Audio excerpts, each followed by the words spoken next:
More than 10 years in the making ang ibibida nating game-changing project. Isang maruming ilog noon na award-winning pasyalan na ngayon. Lahat nagsimula sa simpleng flood control project sa Iloilo. Tara, let's change the game and inspire other cities. Mula sa pagiging tadtad ng basura, may kaliwat kanang bara sa daluyan ng ilog, na tinayuan pa ng mga bahay at istruktura. Ganito na ngayon ang kahabaan ng Iloilo River. May more than 10-kilometer walkable public space na kung tawagin ay Iloilo River Esplanade, isang linear park with landscape pathwalks at mga viewing deck para sa mga bet tumakbo, maglakad, magbike, o mag-exercise with a view. Game na game yan dito.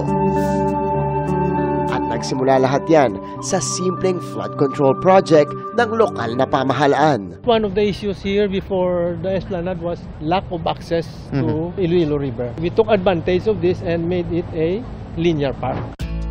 2008 nang simulan ang proyekto na tumugon na rin sa iba pang problema ng ilog.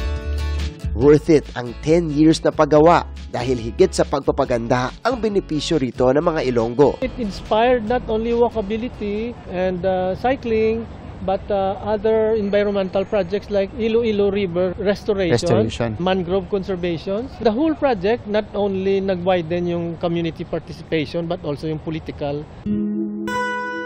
No wonder ginawaran na noong 2018 ng Galing Pook Award ang proyekto dahil sa pagsusulong ng ecological sustainability at sense of security and livability. Sa parehong taon ay kinilala rin itong Haligi ng Dangal awardee ng National Commission for Culture and the Arts. On average, hindi raw bababa sa 1,000 ang nagpupunta sa Esplanade on a weekly basis. Gusto ko pong every week mayroong routine, like mag-jogging po kami kasama yung mga cousins ko po. Trying to be fit every day in every aspect.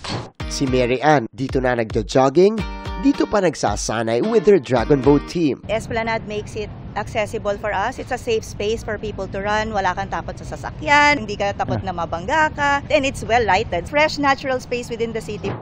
Local man o tourists, pwede ring mag-sightseeing via boat ride. Mga kapuso, hindi lang na-revitalize ng lungsod itong kahabaan ng Iloilo River. Kasama rin po sa nakinabang dito sa kanilang proyekto ang kanila mismong mga residente. Talagang game changer itong proyekto na ito at sana ma-inspire pa ang iba't ibang parte ng Pilipinas dahil dito. Para sa GMA Integrated News, ako si Martin Javier, changing the game!